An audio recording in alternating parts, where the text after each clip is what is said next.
Merci, Monsieur le Président. Mesdames, Messieurs, bonjour.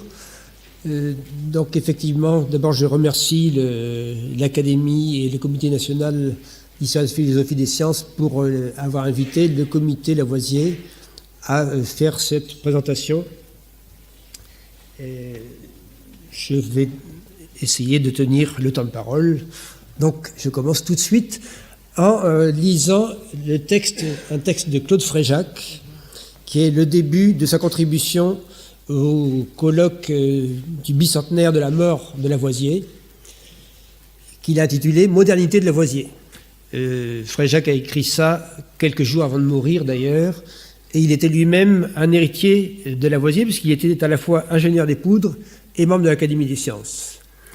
Esprit novateur, créateur de la chimie moderne, fondateur de la physiologie, de la respiration et de la nutrition, comme de l'agronomie scientifique, mais également initiateur de la comptabilité nationale et des systèmes modernes de financement, précurseur en gestion industrielle ou en hygiène publique.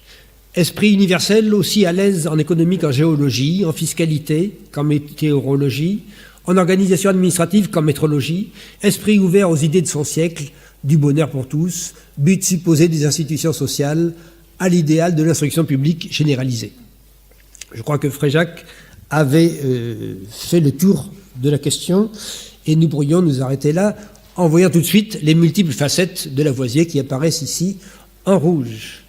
Je ne parlerai pas de la chimie, ça va être fait, simplement pour voir l'écriture de Lavoisier et l'aspect prémonitoire, si je peux dire, ou programmatique en tout cas, qui apparaît dans son cahier de laboratoire. Je lis le début. En février 1773, l'importance de l'objet m'a engagé à reprendre tout ce travail qui m'a paru fait pour occasionner une révolution en physique et en chimie. J'ai cru ne devoir regarder tout ce qui a été fait avant moi que comme des indications, je me suis proposé de tout répéter avec de nouvelles précautions, etc., etc. Donc, voici un Lavoisier chimiste, un Lavoisier physiologiste, présenté de façon différente par les dessins de Madame Lavoisier, qui représente les expériences avec Seguin, puisque Lavoisier ne travaillait pas seul, il était essentiellement avec un groupe, on l'a bien vu, pour la nouvelle nomenclature. C'est le cas dans beaucoup de ces expériences, mais je n'ai pas le temps de développer tout ça. Vous noterez en particulier les deux gravures du bas qui sont les moins connues, qui ont été retrouvées assez récemment. Alors, Lavoisier au service de l'État, Lavoisier au service de l'intérêt et du bonheur de la nation. Quelques repères biographiques de ce grand commis de l'État. Vous avez en vert tout ce qui concerne les aspects académiques, disons. Vous voyez qu'il est membre d'abord de l'Académie des sciences, la même année que la ferme générale, de la Régie des poudres en 1975 avec Turgot. Il a 32 ans, donc 25 ans, 32 ans. Vous voyez qu'en fait, Lavoisier a été guillotiné à 50 ans. Donc, je vous laisse lire tout ceci. Nous allons y revenir. C'était juste pour fixer un peu les choses. Donc, projet personnel et projet des Lumières, à la fois, Lavoisier va traiter les deux. Devenir un héros, je retire cette expression, j'utilise ici la réponse de Lavoisier à un concours de Besançon. Il n'a pas encore 18 ans, en 1761. Il envoie un concours, non pas de science, mais un concours d'éloquence, pour répondre à la question: le désir de perpétuer son nom et ses actions dans la mémoire des hommes est-il conforme à la nature et à la raison? Belle question de ces concours académiques très célèbres de l'époque, mais nous sommes en plein XVIIIe siècle, et Lavoisier, évidemment, répond. En tout cas, Lavoisier, surtout, nous verrons sa réponse plus tard, Lavoisier tente ces concours pour essayer de devenir académicien.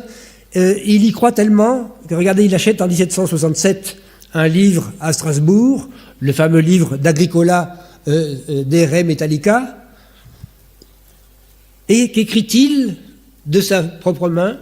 Antonius Laurentius Lavoisier, Regia Scientiarum Academia Docius, Anno Domini 1767. Or, vous l'avez vu, il n'a été élu à l'Académie que l'année suivante. Donc, Lavoisier se croit déjà académicien, et il s'est même permis, vous voyez, 1766, projet de réforme de l'Académie, l'année même où il reçoit, cas un peu exceptionnel, parce qu'il n'a pas le prix du concours, mais il a une médaille d'or. Le prix est partagé entre trois autres personnages, mais Lavoisier a quand même une médaille d'or, ce qui suppose peut-être un entre-gens assez important, bien évidemment. Qu'est-ce que c'est que ce projet qu'il soumet? C'est un projet qui a du sens d'ailleurs, de créer une classe de physique expérimentale à une époque où la physique expérimentale s'est développée, alors qu'elle n'existait pas en 1699, lorsque les classes ont été formées. Vous noterez simplement qu'il a pensé, du coup, dans cette reconfiguration, avec une nouvelle classe, à déplacer les sièges et, du coup, à libérer quelques sièges, dont un pour lui, en bas à droite, M. Lavoisier, en 1766, quelques jours après avoir reçu le prix. Donc, il poursuit une carrière académique classique, avec les différents grades. Vous voyez, ça va assez vite. Adjoint, surnuméraire, adjoint, associé, pensionnaire. Et ensuite, il s'efforce d'obtenir les postes de pouvoir de l'Académie. Ce sont des postes électifs, donc là aussi, l'entre-gens compte, évidemment. Un poste important, c'est celui de membre du comité de la librairie, parce que ce comité décide des publications de l'Académie. Or, pour être publié rapidement, il faut faire agir le comité, parce que les mémoires de l'Académie sont publiées avec 4-5 ans de retard. Mais si on a l'autorisation du comité de librairie, on peut publier très vite. C'est ainsi que, la même année 1783, au mois de juin, le mémoire sur la chaleur, le fameux mémoire sur la chaleur avec Laplace, est publié aussitôt en tiré à part, et il paraît dans le volume de l'année suivante, qui normalement comprend les textes de 1780. Donc, il utilise très bien tout ceci. Bon, il est, et vous voyez aussi, trésorier. Je rappelle que Lavoisier est également un personnage très riche, fermier général aussi, nous le dirons. Mais pour en rester à l'Académie, son rôle d'animateur et de contrôle de la vie académique est important. Le voici avec, sur le bas-relief de Barias, de la statue qui a été fondue par les Allemands à la Madeleine, représentée à l'Académie. Deuxième point, donc une fois qu'il est à l'Académie, son but devient maintenant une stratégie beaucoup plus collective. Il s'agit maintenant d'organiser la science et d'organiser l'expertise. Vous voyez ici les rapports qui ont été rendus par l'Académie depuis les origines. Et on sent qu'il y a une augmentation importante, et encore cette augmentation est masquée parce que en 1744, 75% des rapports, des mémoires examinées faisaient l'objet d'un rapport, c'est-à-dire les 3/4 faisaient l'objet d'un rapport. En 1786, même pas la moitié fait l'objet d'un rapport. Donc, il y a un poids, une pression sociale, une demande sociale d'expertise à l'Académie qui est énorme. Normalement, ça devrait être quasiment exponentiel. Donc, il s'agit, pour ce faire, pour répondre à ces défis, d'une part, d'essayer... Non, pardon, je reviendrai après. Donc, l'Académie avait déjà commencé, depuis quelques années, à refuser d'examiner un certain nombre de problèmes, comme la quadrature du cercle, par exemple, mais régulièrement, c'était encore présenté, donc il fallait absolument recommencer, rappeler que l'Académie ne devait pas le faire. Deuxième intervention de Lavoisier, sur le modèle... Lavoisier est juriste, hein, il a d'abord fait des études d'avocat, et il essaie, dès 1778, il essaie de faire coller les procédures de jugement académique aux procédures de jugement en matière, enfin, dans un tribunal ordinaire. Hein, donc que le tribunal de la science fonctionne comme un tribunal ordinaire entre les différentes parties prenantes. Division du travail, comment réduire la charge de travail sur l'Académie en divisant le travail d'expertise scientifique par le renvoi à des sociétés spécialisées sans perdre le contrôle. C'est-à-dire que Lavoisier est en même temps membre de la Société d'agriculture qui va examiner certaines questions, membre de la Société royale de médecine également. Et enfin, en interne, il s'agit d'optimiser le travail d'expertise scientifique au lieu d'avoir des commissions spéciales chaque fois qui vont examiner une question, un mémoire, un procédé, une invention ou une autre. Il s'agit de créer une expertise plus efficiente, plus efficace par la création de grandes commissions spécialisées, essentiellement sur des questions d'intérêt social, d'intérêt public plus large, ou alors, quand on est vraiment dans le domaine strictement scientifique, l'examen par les classes, même si les classes ne correspondent pas véritablement à des disciplines. Donc, ces grandes commissions, commission des aérostats, dont on a vu tout à l'heure qu'il était trésorier, commission des hôpitaux, vous avez là des projets de construction d'hôtels-dieux, commission du mesmérisme, grande question de l'époque, commission des abattoirs, toutes ces questions d'hygiène publique, par exemple, commission des poids et mesures sous la Révolution plus tard, et on va passer de la science, ici en vert, peu à peu aux institutions de l'État. C'est-à-dire que les pratiques scientifiques vont sortir à partir de ces grandes commissions, les pratiques scientifiques vont être transférées à des comités qui ne dépendent plus de l'Académie directement, même s'ils comprennent des académiciens, mais qui dépendent du contrôle général des finances, enfin disons des ministères ou autres. Je n'ai pas le temps de développer non plus.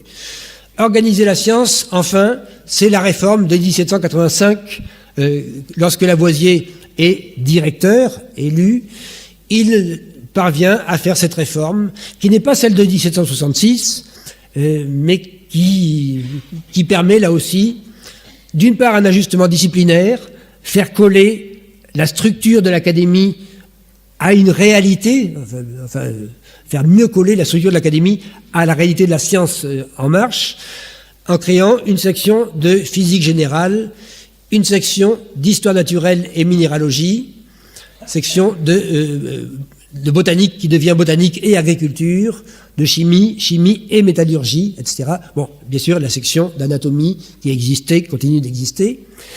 Également avec un ajustement démographique par ce jeu, en supprimant en particulier la classe des adjoints, il va créer 8 sièges supplémentaires, ce qui permet, là aussi, un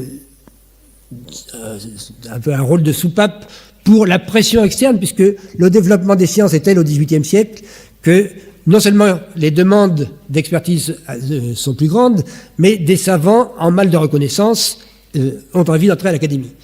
Semi-échec, je rappelle simplement que les questions de vote sont assez compliquées à l'Académie, tout le monde ne vote pas de la même façon en matière scientifique ou en matière d'élection, et là, Lavoisier n'est pas parvenu véritablement, bien que la suppression des adjoints permette à tous les académiciens scientifiques dorénavant d'avoir la parole en matière de science, ce qui n'était pas le cas des adjoints auparavant.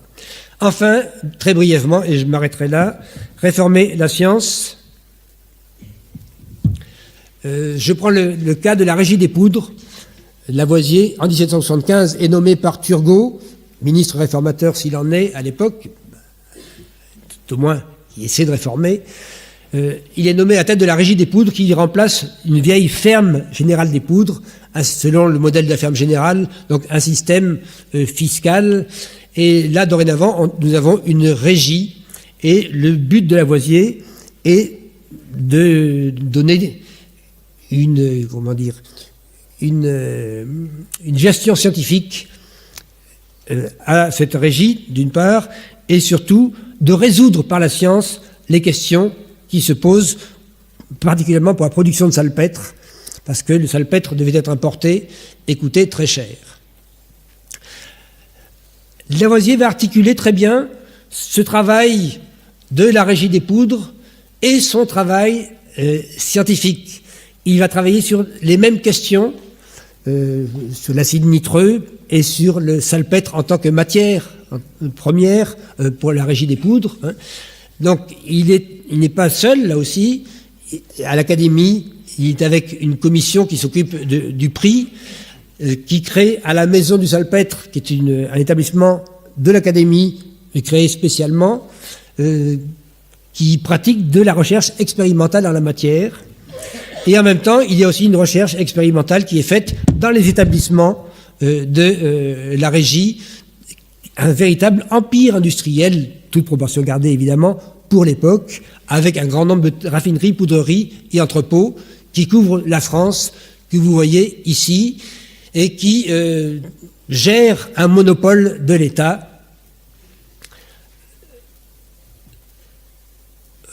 La réforme, en 2 mots simplement, c'est un regard scientifique. La réforme se fait d'abord avec une enquête interne, un concours de l'Académie également sur le salpêtre, de la recherche expérimentale, on l'a dit, et puis des instructions qui poussent à produire de la potasse, non pas la potasse des mines de potasse, mais à partir des cendres. Et donc il y a un monopole là aussi. Les cendres qui étaient utilisées souvent comme engrais doivent être utilisés uniquement pour la régie des poudres dorénavant, mais la potasse permet un raffinage du salpêtre qui améliore la purification, la pureté, et qui améliore la production. Et puis des nitriers artificiels, etc. Deuxième point, création d'une école des poudres. Les commissaires des poudres, jusque-là, une 50aine de commissaires des poudres, étaient des notables locaux. Plutôt gestionnaires, souvent avec une autre activité, négociants, avocats ou autres. Dorénavant, nous aurons des gens qui sont, avec beaucoup de guillemets évidemment, des ingénieurs des poudres, chimistes spécialisés, puisqu'ils ont un cursus d'ingénieurs avec de la théorie, mathématiques, le modèle des sciences pour Lavoisier, physique, chimie, et pratique dans les raffineries, pour pratiquer donc le raffinage du salpêtre, dans les poudreries pour construire des moulins à poudre. Donc là, on est plutôt dans la résistance des matériaux, mathématiques, etc. Et dans la comptabilité. Et l'aboutissement est juste avant la Révolution que ces anciens commissaires deviennent un corps des poudres avec un uniforme comme un autre. Alors, en conclusion, très rapidement, on note l'influence de la formation initiale qui va rester chez Lavoisier, qui est toujours derrière son action, en particulier le poids des mathématiques et du droit, la polyvalence du savant, comme l'a bien montré Claude Fréjac, la valorisation de l'expertise scientifique, l'articulation aux sciences techniques chez lui, le succès scientifique indéniable, succès relatif en politique de la science et succès dans l'ouverture à la société. Et je termine en lisant maintenant la fin de ces mémoires de 1761 présentés au concours de Besançon. Qui que nous soyons, cherchons à perpétuer notre nom et nos actions dans la mémoire de nos semblables. La nature nous l'inspire, la raison nous l'ordonne. Désirons-le si nous voulons être des hommes, désirons-le si nous voulons devenir des héros. Un petit peu grandiloquent, il n'avait que 18 ans, il n'a pas été primé, bien sûr. Je vous remercie de votre attention.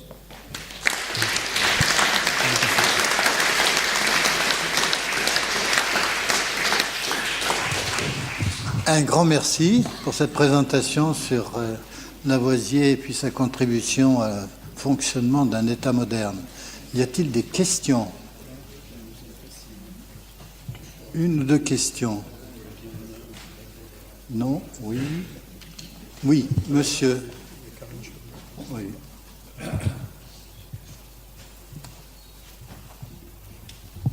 Bonsoir. On connaît tous le « rien ne se perd, rien ne se crée », tout se transforme. Est-ce qu'on a une idée de ce que pensait Lavoisier de la création, puisque la matière existe et l'énergie existe? Belle question. Alors d'abord, rien ne se perd, rien ne se crée, tout se transforme. Lavoisier ne l'a jamais dit. Certes, ça représente évidemment sa pensée, mais il ne l'a jamais exprimé comme tel. Il a plus ou moins exprimé les deux premières parties, rien ne se perd, rien ne se crée. Bon, mais il n'a pas dit ensemble. Alors la question de la création, c'est une question à laquelle je préférerais répondre par un joker, parce que Je ne pense pas qu'il l'ait traité, véritablement, à moins que mes collègues en aient quelque idée.